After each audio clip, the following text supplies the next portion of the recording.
resulta que el Ryan Reynolds y el otro que se llama McElhenney, creo que se apellida, Sí. que decimos todos que es actor, pero yo sinceramente no he tenido la mala suerte o la buena suerte de ver ninguna película con McElhenney. Sí. O sea, su IMDb se basa básicamente en todas las intervenciones en el palco del Wrexham, yo creo. Sí, es como el que no nos acordamos del nombre, el otro, Ryan Reynolds, y el otro, ¿no? Al final.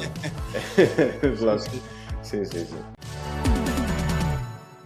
Hola amigos y amigas del Atlas, ¿cómo estáis? Edición número 41 de este podcast, de esta guía de viaje por el fútbol remoto, por el fútbol más remoto que somos capaces de encontrar, y eso es mucho decir. Carlos Martín Río, compañero de la revista Panenka, ¿cómo estás? Hola, ¿qué tal? Muy bien. Tenemos un capítulo por delante, iba a decir especial, pero yo creo que todos son especiales, cada uno en su manera. Tenemos a Jordi Domínguez en Italia, siguiendo una de las semifinales Inter-Barça de esta Champions, y también tenemos a Víctor Romero en Valencia. Así que hoy entras directamente tú para hacer aquí un mano a mano, aprovechando también que esta semana, amigos y amigas del Atlas, sale un nuevo número, una nueva edición de la revista Panenka. Carlos, no podemos desvelar todavía por aquello de que la revista sale el jueves y somos muy estrictos a la hora de mantener en secreto este tipo de cosas, pues de qué va a ir la revista. Pero sí que vamos a jugar, os proponemos un juego, ¿no, Carlos? Sí.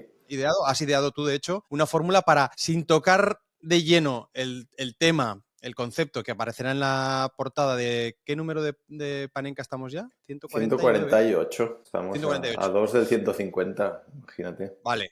Pues eso, sin explicitar de manera directa cuál es el tema que aparece en esta portada y que es el dossier que merece un buen número de las páginas de esta Panenka 148, vamos a jugar al futbolista anónimo. Sí, aprovechamos este misterio para añadir un poco más de misterio y vamos a jugar al futbolista anónimo, que es un juego que seguro que todos conocen. Lo recuerdo de algunos espacios radiofónicos míticos como Marcador Internacional. Sí, señor. Sí, señor. Por ejemplo, Sí. de nuestros amigos capitaneados por Axel Torres. Y Exacto. vaya, un juego que seguro que todos los futboleros y los atleros estarán encantados de jugar. Y cuando demos con ese personaje o cuando sean capaces de dar con ese personaje, pues de alguna manera estarán más cerca del personaje de portada. Porque el futbolista anónimo va a ser un jugador que fue compañero, además en un momento muy importante de su carrera, del protagonista de portada del próximo número de Panenka, que como has dicho, desvelaremos el jueves. Sí, es un poco un razonamiento todo un poco Rajoy. Parece más elucubrado y más complejo de lo que realmente es. Ya hemos revelado, hemos dado la primera pista de que va a ser una portada y por lo tanto un número bastante centrado en un único personaje, que esto no suele ser muy habitual, lo hacemos con pocos jugadores o jugadoras de fútbol, ¿no, Carlos? Así que Sí. estamos hablando de alguien, en fin, tirando a importante dentro diríamos, de lo que ha sido el fútbol, sobre todo de los últimos, y es otra pista que dejo ya aquí, de los últimos 30, 40 años. Pero Sí. bueno, de momento lo vamos a dejar aquí. Vamos a pasar, como siempre, a comenzar este Atlas número 41 por el feedback que nos habéis dejado. Has hablado tú de los atleros, porque este es el término que se han dado a sí mismo, ¿no? Los amigos y amigas que nos estáis siguiendo desde el otro lado del podcast, pero por ejemplo me parece que tenemos aquí una intervención de alguien que me decía que se le hacía raro lo de atlero, precisamente porque en México están más habituados al concepto atlistas, que es como se denomina al equipo, al Atlas de México. Entonces, ahora te lo voy a recuperar a ver si lo encuentro. Dice Luis Ángel 13, nos lo comenta en YouTube. Luis Ángel 13, hola atleros del mundo, soy de Monterrey, fanático de Rayados de Monterrey, equipo donde participan Canales, Oliver Torres y Sergio Ramos. Para el compañero que preguntó por qué el Monterrey sigue jugando aún a pesar de haber perdido la semana pasada, es que jugó un play-in que le da una segunda oportunidad en caso de perder. Bueno, aquí nos desgrana, según él empieza, no es tan complicado entender los playoffs en México, pero luego sigue un párrafo bastante extenso, con lo cual, hombre, no sé si es complicado, pero tampoco es rápido. Y en cualquier caso, acaba el comentario con saludos atleros, aunque suene raro para mí, porque es más común en México el término atlistas, que así llamamos a los aficionados del Atlas de Guadalajara. Pues, bueno, está bien tirada. Lo que pasa es que si algún oyente es hincha de Chivas, igual no quiere que Claro. le llamen ¿cómo es? Atlista. Atlistas. O Sí, sí. sea, ojo, porque hay sensibilidades ahí. En cambio, el término atleros no hace Sí, sí. referencia a ningún club y ahí igual todos se pueden sentir cómodos. No sé, igual me estoy aventurando mucho, pero vaya. Bajo el paraguas de atleros cabemos todos, ¿no? Exacto, exacto. Y en cambio en el de atlistas es verdad que a lo mejor ese, no sé si será pequeño o gran nicho. O sea, Chivas sé que es un club gigantesco, ¿no? Pero no sé si habrá muchos aficionados todavía de Chivas que nos estén siguiendo en este momento del podcast que estamos ya cercanos a cumplir y a celebrar el primer año de vida. Bueno, pues lo que te decía, muchos comentarios, como siempre, y es habitual. Ahora ya sabéis que los podéis consultar directamente en Spotify, que no necesitáis que yo o nadie de Atlas valide vuestros comentarios, salen directamente. Por ejemplo, Leles le apunta a Jordi Domínguez el dinosaurio, el Hamburgo, ganó en Darmstadt 0-4 y huele a que esta temporada sí, a no ser que haga como la Unión en Segunda Federación Grupo 4. Eso sí es una pechada muy gorda. Saludos, súper, súper, súper. Miguel Ángel, también en Spotify. Ale, mi compañero iraní me acaba de confirmar que el tractor salió campeón. Vale, pues efectivamente, ya sabes, Carlos, que hemos metido aquí un poquito de pasión tractorista también porque estábamos muy cerca de ese equipo de Irán, que en realidad se sienten más bien azeríes y que ha conseguido su primer título de liga, que es algo que a mí siempre me llama especialmente la atención, ¿no? Equipos que nunca han conseguido ganar un título, pero específicamente equipos que nunca han ganado una liga, porque para mí eso sí que es como, o sea, ganar la Copa es muy importante, ¿no? Sobre todo si no la has ganado Sí, nunca, pero ganar una liga yo creo que es como un sello ya definitivo. es más probable ganar una copa cuando no has ganado ningún título, al menos en las grandes ligas. Pero vaya, si tenemos que ir mirando las grandes ligas, empezando por la española, viendo cuándo fue la última vez que un equipo que nunca había ganado la liga la ganó por primera vez. Es verdad que tenemos al Leicester en Inglaterra, pero, por ejemplo, el Depor en España y hace ya 25 años. Y Bayer Leverkusen el año pasado. Bayer Leverkusen el año pasado, es verdad, eso es buena. Porque además un club que igual ya la debería haber ganado, ¿no? Por historia. Claro. Pero se me ocurre que en España va a costar, o al menos Sí. ahora lo parece, vaya, igual el año que viene tenemos alguna sorpresa, pero lo cerca que estuvo el Girona el año pasado y fíjate que quedó lejos de conseguirlo, pues que otro club haga una temporada así y tenga esa fortuna de ganar, porque es verdad que hay buenos equipos, como ocurre el Athletic Club, ¿no? Que está haciendo buenas temporadas, pero el Athletic Club obviamente ya ha ganado unas cuantas ligas, Sí. entonces... El Villarreal, ¿no? Que se quedó subcampeón en 2006. Igual fue el Villarreal, momento más un Sevilla en cuestionable. aquella época también igual... Pero bueno, Pero el El Sevilla también Sevilla tiene un título de liga. ya ha ganado ligas, Claro. claro, es verdad. Entonces es difícil y cada vez será más difícil, obviamente. Sí, Sí, sí. sí. Mira, por ejemplo, Cristian Gavilán dice, sumando a lo del Wrexham que comentasteis, aporto dato adlero. A inicios del año, el Tillis Porter Group de Ryan Reynolds y compañía compró a la Equidad Seguros en Bogotá, Colombia. Un equipo pequeño, casi sin historia ni hinchada. Hombre, ya el nombre Equidad Seguros suena a cualquier cosa menos equipo de fútbol. Ujú. Según veo, además, son dueños del DC United en Estados Unidos, Necaxa en México, entre otros. Bien se podría sumar este grupo al episodio que hicieron de Monstruos Multiclubes. En esta estoy más cerca del odio al fútbol moderno que otra cosa. Saludos del primer atlero colombiano. Me gusta mucho también esto, Carlos, que en los últimos capítulos hemos fomentado la idea de que cada uno de los comentarios nos indique desde dónde nos escribe y si no tenemos precedente, pues que les demos la chapita, vamos a Claro. decir, imaginaria de Sí, primer atlero de cada país. no son los clubes alemanes que se ponen el uno delante del Sí, nombre, los belgas creo que son, o ¿no? los belgas, Sí, ¿no? los belgas tienen como una matrícula Sí, y sí, están sí, sí, ordenados sí, también, sí. o se pueden ordenar en función de la antigüedad. Pues bueno, pues el primer atlero de Colombia, que es Cristian, aporta una reflexión interesante y es que resulta que el Ryan Reynolds y el otro que se llama McElhenney, creo que se apellida, Sí. que decimos todos que es actor, pero yo sinceramente no he tenido la mala suerte o la buena suerte de ver ninguna película con McElhenney. O sea, Sí, su IMDb se basa básicamente en todas las intervenciones en el palco del Wrexham, yo creo. sí, sí, es como el que no nos acordamos del nombre, el otro, Ryan Reynolds, y Sí, el otro, ¿no? Al final. es sí, lo que- sí. Sí, sí, sí.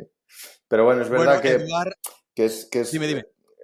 sí que es verdad, ¿no? Multipropiedad y ese mundo que es bastante oscuro, pero en este caso al menos le dan un relato, ¿no? Y le dan Sí.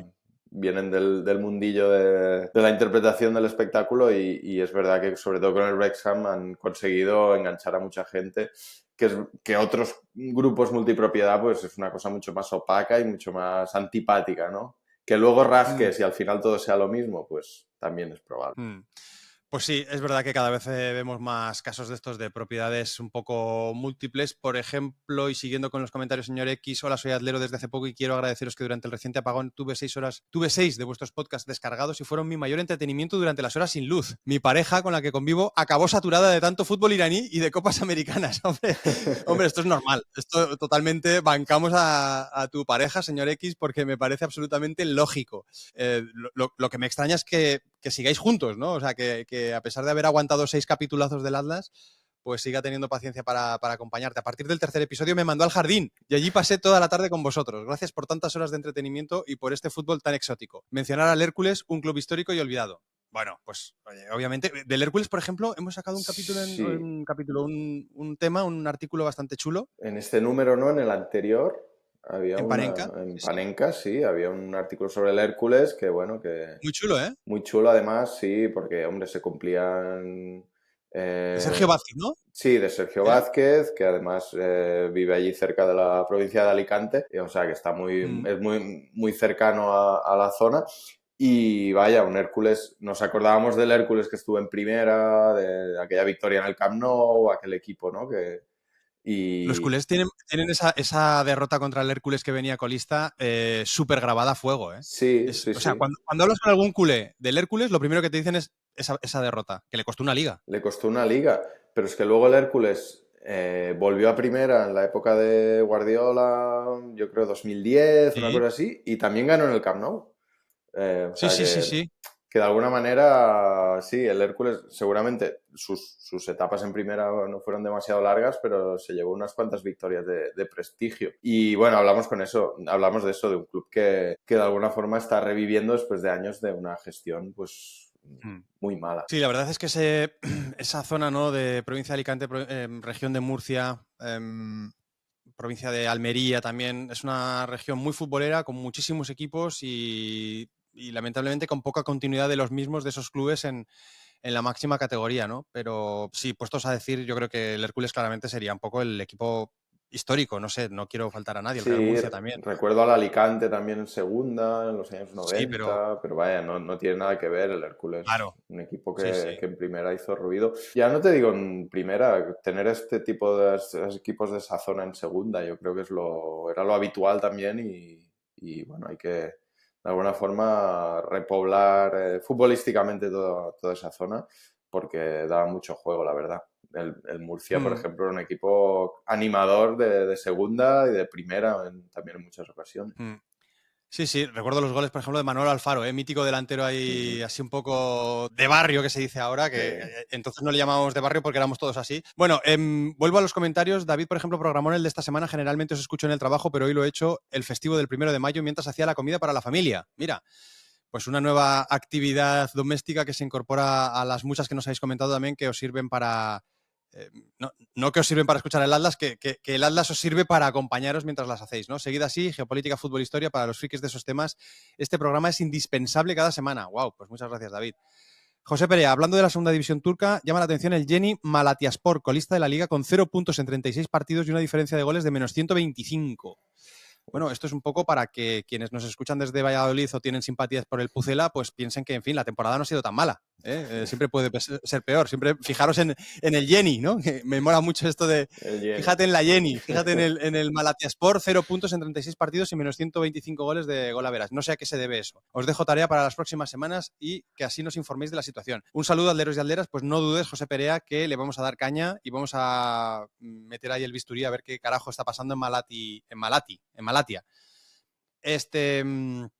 Más comentarios, edgarash.mg, súper, saludos de la Ciudad de México, soy aficionado del Club León y mi equipo de la liga es el Rayo Vallecano, grande. Y Jonathan, saludos atleros desde Cauquenes, Chile. Por acá el primer atlero chileno, Cauquenes, Chile. Voy a proceder inmediatamente, aunque esto no se Vamos a debería buscarlo. hacer, pero vamos a buscar porque yo sinceramente no sé ubicar Cauquenes, Chile. Cauquenes, efectivamente, es una ciudad y comuna de la región del Maule, ubicada en la zona central de Chile. Es la capital de la provincia de Cauquenes. Bueno, pues, o sea, es muy mal, Aitor Lagunas, porque Sí, sí.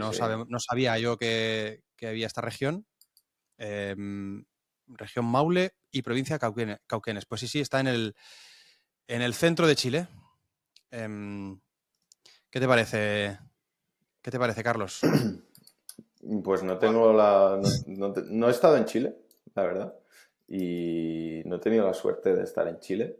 Y no conocía tampoco a Cauquenes, lo reconozco, así que otro pues conocimiento más que nos llevamos. Y me ha gustado el comentario anterior del hincha de León mexicano que decía que su equipo de la liga es el Rayo. Que eso también me parece interesante saber de qué equipo de la liga española es la gente pues de Chile, de México. sí, pero tienen que tener equipo de la Liga Española, porque al final a mí lo que me mola es que la gente de Chile sea del Sí, equipo de pero Chile, por ejemplo, ¿sabes? aquí en España, pues oye, siempre hay algún equipo de la Premier que te cae mejor, algún equipo del Esto lo Calcio. puedes revelar tú ya, va, Carlos. Mi equipo de... Sí, en tu caso. Hombre, Porque es un equipo también alternativo, o sea, de la misma manera que es bastante claro, alternativo ser de Cauquenes, Chile y tifar No, no era el de Cauquenes, ¿no? no, era de ¿Quién era? León, de León.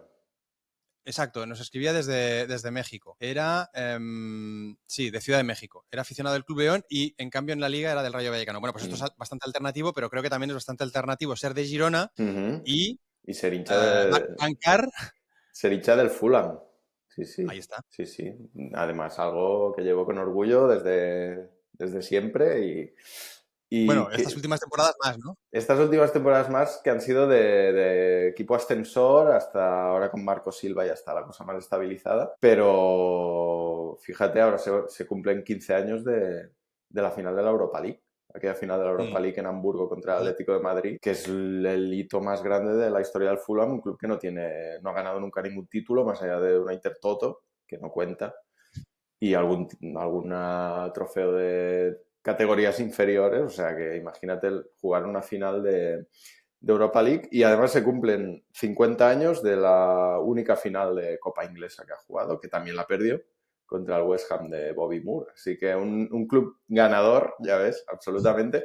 Pero hombre, estarás de acuerdo que tiene un puntito clásico bonito que enamora del Fulham. No es un Bueno, club. tiene el Cottage. Sí, es verdad Ya que solamente por el cottage y el estadio. La verdad que el estadio ha sufrido una remodelación barra ampliación sí. bastante ambiciosa e interesante. Han mantenido, obviamente, porque Mm, ¿quién iba a tirar ese cottage? Nadie, imposible. Pero bueno, estando además siendo un estadio ya pintoresco simplemente por la ubicación, ¿no? En una de las orillas del Támesis, sí. precisamente han retranqueado un poco hacia el río, han ganado un poco de terreno Mm, para poder levantar una tribuna mucho más moderna, mucho más actual, mucho más ambiciosa. sí.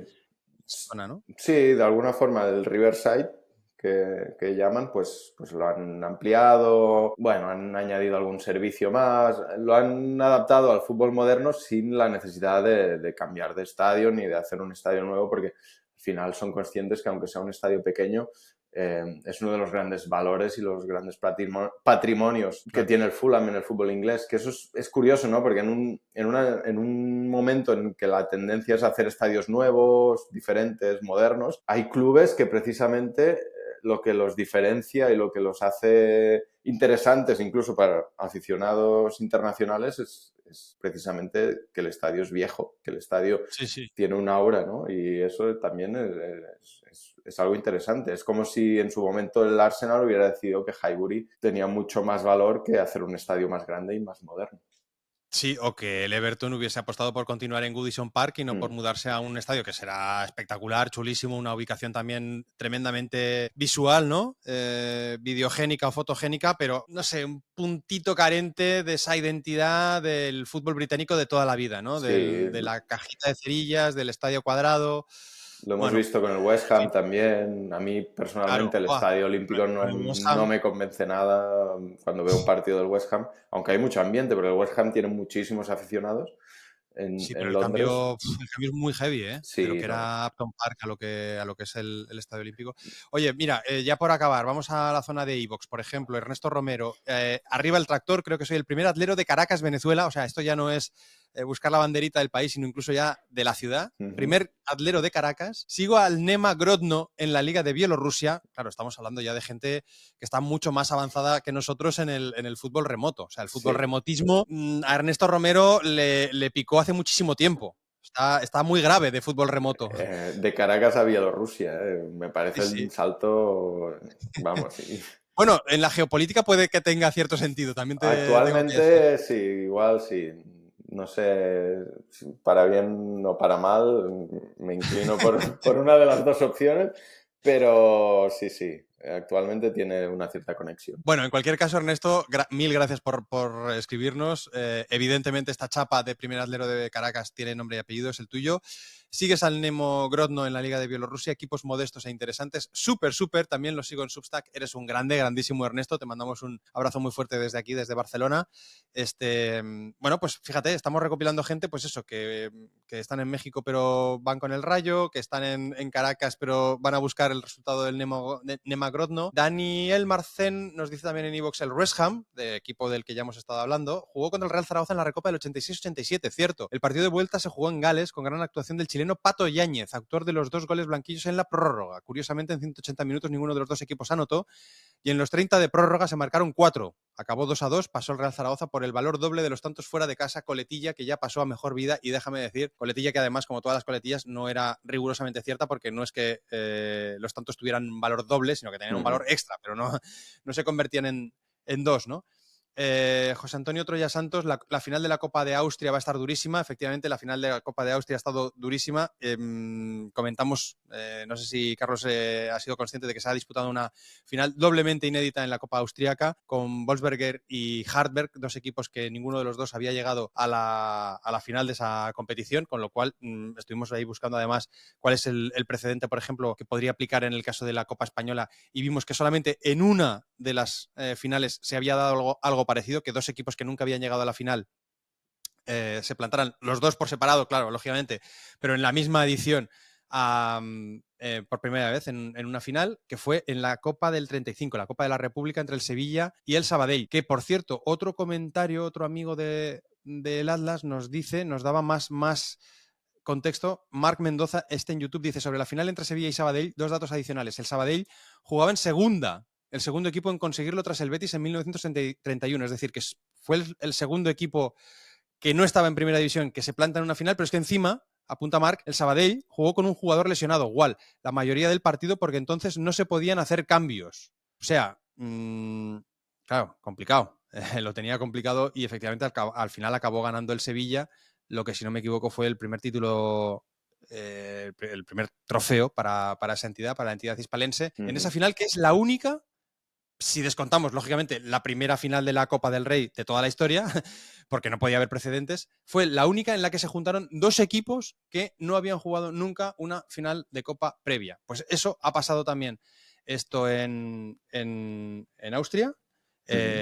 Y nos comentaba José Antonio que iba a ser una final que iba a estar muy dura, porque el Hartberg, uno de los muchísimos patrocinadores que tiene como 16 o 17 patrocinadores, uno de los patrocinadores es Profertil, que es un sperm booster. Carlos, tú que has sido padre hace poco, pues ya sabemos que esto no lo necesitamos, pero bueno, está bien que al fútbol cada vez están llegando marcas más distintas, más diferentes, empresas más variopintas, y ha llegado también un ámbito que yo sinceramente no era conocedor, el del Sperm Booster, que es un aumentador de la fertilidad, de la felicidad, quizá también de la fertilidad masculina. Entonces, este Hartberg tiene publicidad de Profertil, tiene un espermatozoide que le cruza la camiseta. Vale. El estadio de Hartberg, que por cierto es una localidad de 6.000 habitantes, pues se llama Profertil Arena, que así dicho parece que suena muy bien, pero es un campo de pueblo. Vale. Y este Hartberg se ha plantado en la final de la Copa Austriaca, pero palmó. O sea que aquí el Profertil no les ha terminado de ayudar, hubo un poquito de gatillazo y ganó el Wolfsberger 1-0.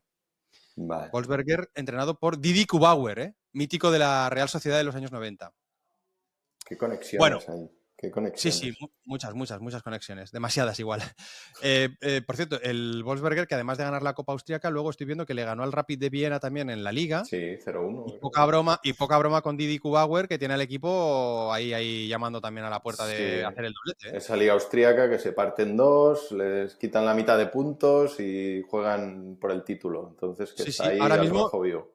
Sí, total. Está ahora mismo Sturm Graz primero, 36, segundo Wolfsberger 33, empatado con Austria de Viena, y Salzburgo 1 menos, 32.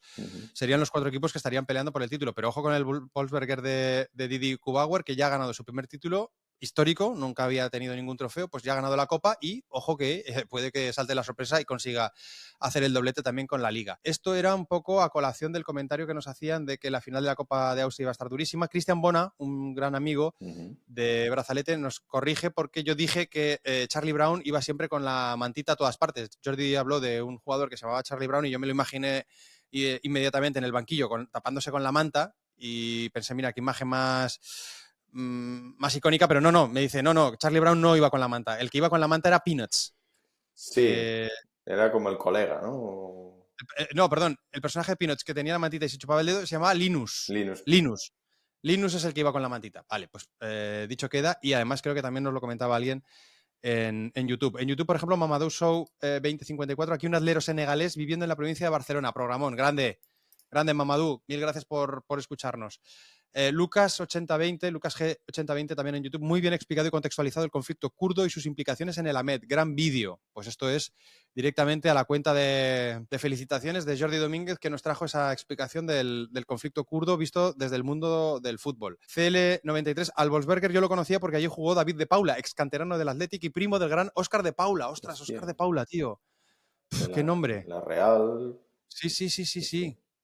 El entrenador era Bielicha, que jugó en el Betis y Albacete y que luego se lo llevó al Austria de Viena. Nenad Bielicha, si no me equivoco. Bueno, más apuntes. Ya te he mencionado a Luis Ángel 13, que desde Monterrey, México, nos hablaba de que lo de Atleros le sonaba raro. Juan Cruz, muy buenas mis estimados, un saludo desde México, gran programa, sigan así. No sé si también leen los comentarios en YouTube, sí, y los mencionan en el podcast también, pero una cosa curiosa que me encontré en una app de fútbol fue cuando entré, era viernes y vi que no había muchos partidos, es verdad, los viernes es un día, diríamos, dentro de todo el lunes y viernes serían los días que menos fútbol hay. Encontré un partido de la Liga de Marruecos que me llamó poderosamente la atención, ya que había visto un vídeo de Rafa Skritch que hablaba del Atlético Tetuán y que al volver a Marruecos la ciudad se fusionó con el Ceuta pensando que podrían hacer un equipo más fuerte. Bueno, nos cuenta un poco aquí el amigo Juan Cruz la historia del Mogreb Atlético Tetuán, que efectivamente tiene una raíz muy chula y histórica, siendo el único equipo, Carlos, que ha jugado la Liga de Primera División Española sin ser ni de la península, ni del archipiélago canario, ni del archipiélago balear. Sí, siendo del continente africano, ¿no? Digamos. Correcto, sí. Iker Fernández Pujadas, hola Alderos, ni con apagón falláis a la cita, gracias, muy buena dosis de geopolítica y fútbol como siempre. Curioso ver el siguiente paso del West Ham, porque hasta ahora ha tenido el mejor presupuesto de la categoría siempre, y en Championship no va a poder por tamaño de los clubes rivales.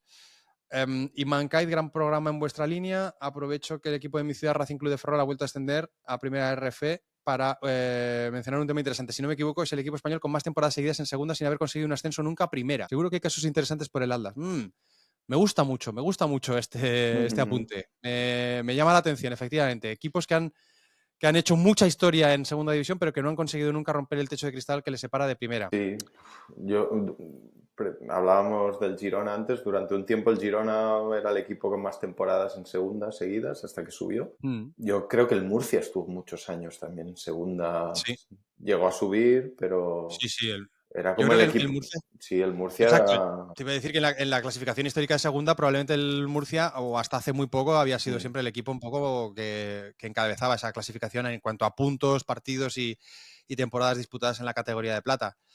Ese Galvez 25-0, hablando de equipos refugiados, está el Anorthosis Famagusta, pero que juega en Larnaca y múltiple campeón de Chipre, ya que Famagusta está en la República Turca del norte de Chipre. Efectivamente, por cierto, en Chipre creo que ha ganado la liga este fin de semana el Pafos. Pafos, que es un equipo que nunca había ganado, nunca había ganado el torneo y que está entrenado por un español, ¿no? Está entrenado... Ahora me lo dices, Carlos. Vale. Yo creo que está entrenado por el que era segundo de Unai Emery, si no me equivoco. Sí, Carcedo. Que pasó por el Ibiza y por el Zaragoza. Pues yo creo que estaba en el Pafos, ¿no? Sí, efectivamente, pues Juan Carlos Carcedo. Pasó por el Ibiza, por el Zaragoza y está en el Pafos desde 2023. Y ha ganado la liga. Creo que tienen por detrás propiedad un poco tirando a rusa. Pero bueno, como ahora el que tiene así un poco de dinero en Rusia parece como que medio lo esconde. Periquense 12, buen capítulo como usual. El que lleva la manta a todas partes es Linus, ¿ves? Efectivamente nos lo había comentado también. Sospecho que cometieron ese error para ver si alguien los escuchaba hasta el último segundo. Un fiel oyente desde Houston, Texas. Fíjate. ¿Cómo te quedas?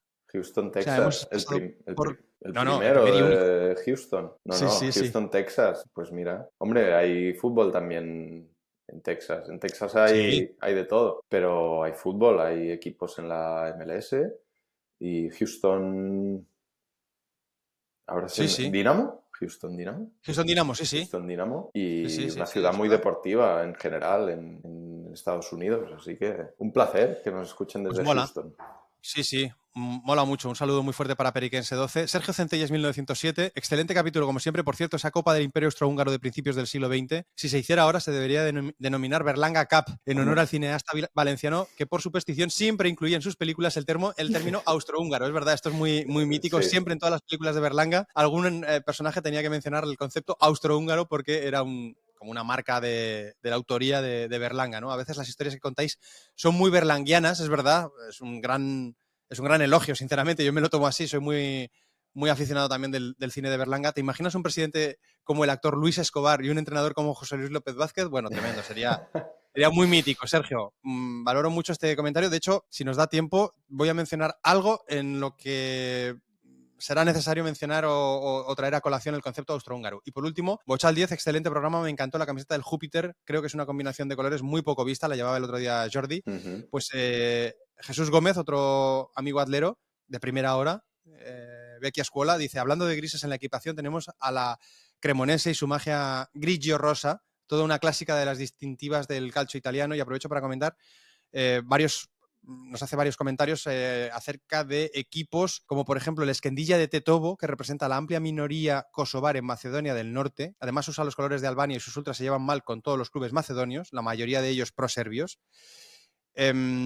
Y por último, comentar un caso de intento de plantar la bandera en campo rival en un derby. Esto también lo comenté porque había habido un derby en Chattanooga, en Tennessee, en la Sí, lo Copa hablamos. de Estados Unidos, sí. Y el equipo que había ganado, uno de los jugadores había intentado plantar la bandera en el centro del campo y, en fin, esto que a veces siempre se suele coger con bastante malas pulgas por parte del equipo que ha perdido, pues nos apunta Jesús Gómez, lo último o el último precedente se vivió también por parte de un jugador del Brujas en su derby con el círculo y fue repelido por el portero del equipo que ejercía de local, aunque en realidad el estadio lo usan los dos equipos. O sea, se entiende, ¿no? Es un Sí, poco como lo de San Siro. Pero aunque sea utilizado por los dos equipos, cuando ejerces de local y en ese caso creo que fue el círculo el que acabó perdiendo el partido y un jugador del Brujas pues fue ahí en fin, a afearles ahí esa derrota con ese gesto. Vamos, si te parece, Carlos, ya hemos repasado todo el feedback, que no ha sido como siempre corto ni mucho menos, pero nos gusta darle cariño a quienes nos dais cariño a nosotros para pasar ya al Futbolista Anónimo, primera edición del Futbolista Anónimo en el Atlas, que va a tener además el premio. Bueno, explícalo tú. Premio y manera de participar. pues mira, para hacerlo fácil, los que crean que saben quién es el futbolista anónimo me pueden escribir directamente a mí a carlos@panenka.org con la respuesta correcta diciéndome el futbolista anónimo del Alas de Brazalete es tal jugador. Entre los que acierten, pues sorteamos que mejor que un número un nuevo número de la revista Panenka, que tiene de momento a ese jugador misterioso en portada, que ojo, no es el jugador misterioso del que hablaremos hoy, sino que es un compañero. Ahí está. Es un compañero de un momento de su carrera, que además fue un momento bastante importante en su carrera. O sea, que podemos decir que la primera pista ya la tenemos. Es un jugador es compañero, el protagonista de este futbolista anónimo, ha sido compañero en algún momento de su carrera Uh-huh. de uno de los futbolistas más importantes, vamos a decirlo así, Carlos, de las últimas 3 décadas en el fútbol europeo. Sí, sí. No sé si Empezamos por ahí. empezamos por ahí. Venga. Vale. Esta es la primera pista. La segunda, ¿qué crees tú que podemos apuntar? Pues este futbolista misterioso nació, y yo creo que suena bastante aldero, nació Mm, en una isla, en un eh, territorio insular. Territorio insular. Bastante atlero, ¿por qué? Porque nos Nos gustan, nos gustan las gustan las islas islas. y Sí. Bueno, en Panenka también hemos hemos hecho hecho un un especial de islas, sí, dossier. hace no demasiado, un dossier. Vaya, nació en un territorio insular. ¿Tenemos que ir necesariamente a la Polinesia? Yo, No, igual no, no. no porque hemos dicho de Europa. Hemos dicho de Europa, aunque este jugador no sabemos dónde nació. Hay territorios europeos en ultramar también. Sí, también. Que esto no es una pista, pero los hay. Venga, Vale. siguiente pista, va. Vamos a acotar un poco más. Un poquito. Vamos a acotar un poco más. Es un jugador que ha sido capitán de su selección en un mundial. Vale. ¿Cómo te quedas? No sé si mi camiseta hoy es también una pista. Uy, Para pero los... pero es una pista un poco con prejuicio, porque para quienes nos estéis viendo en YouTube sí, pero para quienes nos estéis escuchando en Spotify o iVoox, creo que merece la pena que nos digas qué camiseta llevas. Llevo la camiseta de la mascota, que no recuerdo cómo se llamaba. Futix. Futix, la mascota del Mundial de Francia 98. Cada uno tiene su mundial favorito. El mío, porque me pilló desde niño, es el Mundial de Francia 98 y de ahí esta camiseta. Sí, es una buena pregunta, ¿eh? Gente a quien no le parezca su mundial preferido, el mundial que le pilló entre 8 y 12 años. Muy malo tendría que ser el Mundial. No, fíjate que a mí me pilló Italia 90, que probablemente sea el El peor. pestiño más infumable que te puedes tirar a la boca, y yo, sinceramente, Italia 90 lo tengo aquí, Claro. porque México 86 no tengo recuerdo. Y es verdad que luego Estados Unidos fue muy, muy chulo, mucho marketing y todo lo que tú Sí. quieras, pero Italia 90 fue especial. Sí. Italia 90 es lo que te digo. Yo creo que cuando te pilla con 10, 8 años, por ahí es el momento de sorpresa, de descubrimiento total. Y yo creo que un poco todos, ¿no? Vamos por ahí, por esos mundiales que nos pillan de críos.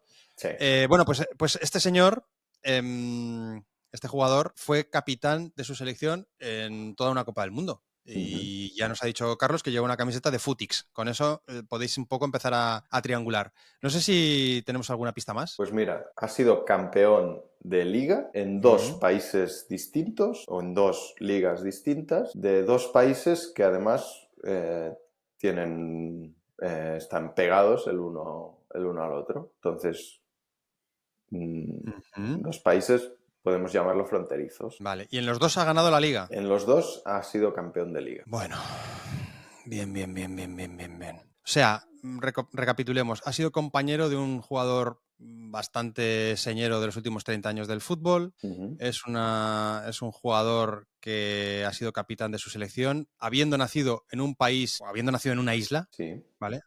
Habiendo nacido en una isla, ha sido capitán de su selección en el Mundial, del cual lleva la camiseta Carlos Martín Ríos, es decir, el Mundial 98. Y ahora apuntas que tiene dos ligas contiguas geográficamente, ligas de primera división, ¿entendemos? Sí. Ligas de máxima categoría en dos territorios contiguos. Vale. No sé si dar una pista más y ahí igual estaremos dando muchas pistas. Para Yo creo que está... A ver, yo creo que el que lo sabe o el que empieza a sospechar, igual esta pista le puede sobrar, pero bueno, venga, vamos a tirarnos a la última pista. No, que esos, para acabarlo de completar, esas ligas las consiguió en la isla donde nació. Entonces estamos hablando de una isla en la que hay dos territorios que tienen ligas diferentes. Ya. Esta pista es buena, ¿eh? Sí, pero hay que irla a buscar, o sea, hay que darle a la cabeza igual. Luego cuando lo ves dices, hombre, claro, es esta isla, pero igual alguien está pensando en San Martín y Sint Maarten. Mira, justo estaba pensando en esa, ¿sabes por qué? Porque el otro día, no sé quién, en qué red social me salió el mapa de San Martín y ponía que era un detalle friquísimo, pero bueno, que para esto está el Atlas, lógicamente, para exhibir conocimiento totalmente intrascendente, que añadía ese mapa y esa imagen, que era la isla poblada más pequeña que está repartida entre dos estados. ¿No? Hemos hablado antes de Chipre, por ejemplo, que de alguna manera un poco, no muy oficial, pero es un poco lo que está pasando, ¿no? Que está repartida. Está, por ejemplo, el caso de República Dominicana y Haití, que también comparten la misma isla, pero son dos países distintos. Y San Martín en la zona neerlandesa y San Martin en la zona francesa es la isla más pequeña que no corresponde enteramente a un solo país, sino que está dividida entre esos dos estados que son Países Bajos y Francia. Bueno, pues no es esa isla. No es esa isla, es otra isla en la que hay dos ligas con empaque. Sí. Y este jugador ha sido campeón en las dos ligas de la isla donde nació. Yo, sinceramente, lo dejaría aquí. Dejémoslo aquí. Además, cada uno repase. Yo creo que con estas pistas es fácil llegar hasta ahí. Y una vez sepamos quién es este jugador, sabremos el compañero más importante que ha tenido seguramente y de ahí saldrá esta portada de Panenka que igualmente la revelaremos el jueves. Vale, pues me gusta mucho. Tenéis para aquel o aquella que acertéis con la identidad del personaje oculto, del futbolista anónimo, pues una revista panenca que os la enviará Carlos Martín Río. Recuerda la dirección, Carlos, para... Carlos, sí, es mi nombre, carlos@panenka.org. Vale, pues allí le tiráis las propuestas, las ideas y las sospechas acerca de quién puede ser este protagonista de un invento que nos hemos sacado un poco de la manga, pero que a lo mejor podemos ir haciendo también en más de una ocasión, ¿no? Cada vez que saquemos una revista panenca, no Sí, lo sé. Si sí, os mola la idea, pues es puede divertido. funcionar. Sí. Ya para acabar, porque nos hemos chupado bastante parte de este Atlas con el feedback, te iba a comentar, o iba a recoger, y me gusta citar además, a una cuenta de Twitter que se ha currado un contenido que está muy chulo, sinceramente, tanto que es que no merece la pena profundizar demasiado, a colación de la gran temporada europea, de la gran temporada internacional que está firmando el Bodo Glimt, ¿no? Que es este equipo Sí. cercano al Círculo Polar Ártico en Noruega, que nunca había ganado la liga y que en los últimos años pues, está consiguiendo títulos repetidos, que se ha metido además en semifinales de la Europa League después de eliminar a la Lazio en la tanda de penaltis. Bueno, pues hay como bastante hype, ¿no? Que dicen los chavales y las chavalas con el Bodo Glimt. Pues pasamos ahora muy rápidamente a recoger un hilo de Twitter que me parece que está espectacular. Creo que merece la pena citarlo además y lógicamente citar a los autores de este hilo en inglés de la cuenta Russian Non-League Blog, que creo que es bastante autoexplicativa. Es decir, una gente que se dedica a seguir el fútbol no profesional en Rusia, ¿vale? La verdad es que esto es lo bueno que tienen las redes sociales, que encuentras de todo. Y concretamente este contenido estaba muy bien porque engancha bastante con el subidón que hay generado un poco con este equipo, el Bodo Glimt, que está en boca de todos, bueno, en boca de todos los que les gusta un poquito el fútbol remoto. Probablemente a los que les gusta mucho el fútbol remoto ya lo conocían, este equipo de la zona más norteña de Noruega, fronteriza con el Círculo Polar Ártico, un equipo que durante mucho tiempo los equipos tan al norte de Noruega no podían participar precisamente porque estaban muy alejados, ¿no? Del centro de Oslo, de los equipos del sur, pero que en un momento determinado ya entran también a formar parte del fútbol nacional y de las competiciones estatales en Noruega. Nunca había ganado la liga hasta que hace 2 años consigue la primera, el año pasado también la vuelve a ganar y este año se ha metido además en semifinales de Europa League derrotando a la Lazio en cuartos de final en la tanda de penaltis. Bueno, pues este Bodo Glimt parece que ha generado ahí un poco de hype con el fútbol ártico, si es que esta es una subtrama o subfamilia dentro del fútbol remoto, está el fútbol ártico, y esta gente del Russian Non-League Blog dice, con cerca del 20% del territorio ruso ubicado más allá del círculo polar ártico, nos preguntamos cuáles son los equipos de fútbol más fuertes de esta olvidada parte del mundo. Ya este es un poco la premisa con la que después, entran a profundizar y a desglosar los diferentes equipos de fútbol en ese territorio, como te digo, que te puedes imaginar que es un territorio tremendamente duro para vivir en él, ¿no? Porque, claro, es que nos podemos imaginar Siberia, pero es que esta es la zona más norteña de Siberia, es la zona ya que está mirando a eso, al Ártico, a los mares más fríos del mundo. Yo he encontrado, por ejemplo, en Wikipedia que más allá de que una quinta parte del territorio continental de Rusia esté en el círculo polar ártico, que es más o menos lo que decía esta gente, ¿no? El 20% del territorio ruso. También en Wikipedia dice que Rusia es uno de los 5 países, solamente hay 5 países que tengan territorios más allá, más al norte del círculo polar ártico, que son la propia Rusia, Canadá, Estados Unidos, gracias a Alaska, Noruega, de la que ya hemos hablado, y Dinamarca, gracias a Groenlandia. Esto también podría cambiar o no, no sé, en el futuro. Y luego otro detalle que también me ha llamado la atención es que de los más o menos 4 millones de habitantes que se calcula que hay al norte del Círculo Polar Ártico, según la Wikipedia, 4 millones de habitantes en 2010, unos 2 pertenecían a Rusia, haciendo de este país el de mayor población ártica.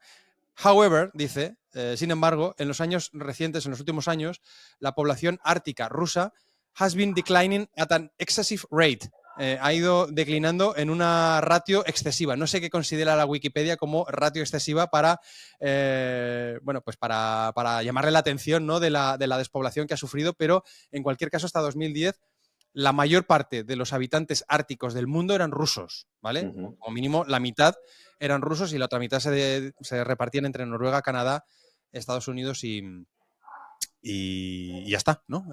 Sí, sí. Noruega, Canadá, Estados Unidos y Dinamarca. Y Dinamarca Dinamarca con Groenlandia. con Groenlandia. Bueno, entonces, en cuanto al fútbol, lo que más nos llama la atención es Murmansk, que es el principal centro de poder futbolístico ártico en Rusia, fundado en el 61. Sever Murmansk ha sido un equipo que se ha disuelto varias veces, y si entráis en la cuenta de Twitter de esta gente, Russian Non-League Blog, vais a encontrar fotos muy chulas, como por ejemplo la del estadio, que se llama Estadio Central de los Sindicatos, o sea, un nombre como bastante USSR, bastante Soviet Union, que es un estadio típico de estos de la Rusia soviética también, en forma de herradura, ¿no? Yo creo que deberían de hacer estadios así en todas partes, en toda la Unión Soviética, con un fondo que no tiene tribuna y las otras 3 gradas formando una especie de U muy alargada, que además en este caso está revestida con asientos con los colores de la bandera rusa, ¿vale? Y además la foto está hecha como en una perspectiva aérea, no sé si con un dron, y entonces se ve la entrada del puerto, todos los astilleros o la zona portuaria y el estadio. Y este estadio, insisto, está en esta zona tan remota y tan al norte, que durante muchísimo tiempo no ha tenido fútbol, que durante los pocos años que ha tenido fútbol, creo que estuvo jugando 2 veces en segunda división en la Unión Soviética, y luego se ha vuelto a desaparecer y a refundar en diferentes ocasiones, pero que parece que ha vuelto a coger ahora fuerza y se plantean volver al fútbol profesional después de más de 10 años de ausencia, ¿no? Así que puede que vuelva otra vez el fútbol como mínimo profesional, esto no quiere decir primera división, pero sí como mínimo empezar en segunda, tercera división para poder progresar a Murmansk, ¿vale? Que más o menos está a la misma latitud que Bodo. O sea, si Bodo Glimt nos llama la atención, pues Murmansk más o menos está a la misma altura, asomado ya al mar Ártico. Después está Norilsk, que es la ciudad más septentrional del mundo, de más de 180.000 habitantes. Es un filtro ya un poquito delicado. O sea, de todas las ciudades de más de 180.000 habitantes, Norilsk es la que está más al norte del mundo, ¿vale? Y es la segunda ciudad más grande dentro del círculo polar ártico, después de Murmansk. O sea, la primera es Murmansk, que sinceramente no te sé decir cuántos habitantes tiene. Murmansk me sale aquí, population 270.000. Joder, 270.000, macho. 270.000 habitantes, que deben de pasar unos inviernos bastante complicados. Y aquí de Norilsk lo que más me llama la atención es que dice que, claro, hace tanto frío que el club importante en la ciudad es el equipo de fútbol sala. Y sorprendentemente el equipo de fútbol sala tiene futbolistas brasileños. O sea, hay futbolistas brasileños, Carlos, en cualquier rincón del mundo. Allí donde se juega el fútbol... Sí, eso no cambia, ¿eh? Eso te traen a un brasileño a cualquier sitio y te lo Van, ¿eh? venden. Y te lo Sí, no, venden. y los brasileños van. O sea, y ahí están, efectivamente, jugadores brasileños en el MFK Norilsk, que a veces juegan al futsal bajo techo con cerca de menos 50 grados en el exterior. Sí, el futsal ahí es más recomendable. Sí. Dice que la Federación de Fútbol de Norilsk controla incluso el Balenkobol, que es el fútbol practicado con balenki, que son tradicionales botas de fieltro rusas de invierno. Debe de ser también peculiar el Balenkobol, ¿eh? Si alguien quiere ser el mejor en algún deporte, por ejemplo, puede fundar la selección española de Balenkobol, que Sí, me sí. imagino que no habrá demasiados contendientes. Y luego también hay otro club en la zona de Norilsk, que es el Fútbol Club Yıldız, club dirigido por el pueblo Nogay, descendiente de varias tribus mongolas y túrquicas en la ciudad o en la región de Norilsk. Después está la República de Sajá, también conocida como Yakutia, que es la subdivisión nacional más grande del mundo, que abarca 3 millones de kilómetros cuadrados, más grande que Argentina. O sea, esto no es un país, pero de todas las divisiones que no son estados, esto es lo más grande que hay en todo el planeta. O sea, es la provincia, entre comillas, más grande de todo el mundo. Sí. 3 millones de kilómetros cuadrados, que es como aproximadamente 6 veces España. Si multiplicamos 6 veces el territorio de España, pues estaría Yakutia, en la República de Sajá, que son sitios en los que, por ejemplo, en el distrito de Oymyakon, que alberga sin duda el equipo de fútbol más frío del mundo, el asentamiento permanente habitado más frío de la Tierra, con temperaturas más o menos normales, entre 40 y 50 negativos en invierno, ¿vale? O sea, esto es un poco un día normal. Un día normal en Oymyakon, sales y te encuentras con el termómetro a menos 50. La temperatura más baja registrada es menos 67,7, pero según los científicos es posible que algún día se haya llegado a menos 70 grados centígrados. Madre mía. Sí, más que oh my God, Oymyakon es oh my God. Y ya por último apuntan a la ciudad de Pevek. Este es un poco un recorrido que han hecho estos amigos, empezando, dijéramos, por el Ártico, pero en el lado más europeo de Rusia y tirando hacia oriente, hacia el este, está Pevek, que efectivamente está también mirando al mar, pero ya casi cercano a la zona próxima a Alaska de Rusia, y efectivamente aquí apuntan que en Pevek no hay fútbol habitualmente porque las temperaturas son imposibles y además por lo remoto, es decir, que es muy complicado ya no solamente porque hace mucho frío, sino porque no hay nadie alrededor poder competir, ¿no? Entonces, los entusiastas locales organizan una copa anual que lleva el nombre de Alexander Sabin, máximo goleador del Energia Pevek en la Unión Soviética, un equipo que fue fuerte pero que desapareció. O sea que básicamente se limitan a jugar, supongo que 3-4 semanas en verano, y con eso se quitan el mono de fútbol. Hombre, es que de otra manera sería imposible. Si tienen el futsal por ahí, bueno. No, y el Balencobol. Y el Balencobol. Balencobol, que deberes para la semana que viene ver algún resumen de algún partido en YouTube de Balencobol. A ver cómo va de ritmo, Hombre, ritmo jugando sobre la nieve tiene que ser muy cansado el Balencobol, Sí. Una buena preparación, luego llegas en verano hecho un toro. Hombre, luego llegas al torneo este de Pevek y todo cuesta abajo, sí. Bueno, Carlos, pues oye, un día especial en este Atlas número 41 en el que hemos tenido el sorteo de una Panenka, recordad, la Panenka número 148, con un jugador que os va a gustar mucho, yo creo, a todos los que también tenéis una cierta edad, probablemente pues incluso os va a esbozar una cierta sonrisa. Un compañero de este jugador mítico es el futbolista anónimo al que estamos buscando. Si habéis dado con él, escribid a carlos@panenka.org. Hemos hecho un repasillo también por el fútbol ártico en Rusia. Carlos, yo creo que hasta aquí ha quedado bien. Sí. Y nos vemos y nos escuchamos cuando volvamos a tener más panencas. Muy bien, pues oye, aquí estaremos para volver a darle. Muy bien. Pues hasta aquí este Atlas número 41. Muchas gracias a todos los que nos seguís, a los que nos dejáis también comentarios en Spotify, en iVoox y en YouTube. Y la semana que viene, más y mejor. Chao, cuidaros. Chao. Has escuchado el Atlas de Brazalete, tu guía semanal del fútbol remoto. Síguenos en brazaletenegro.com y suscríbete en las diferentes plataformas: Spotify, iVoox, Apple Podcasts o YouTube.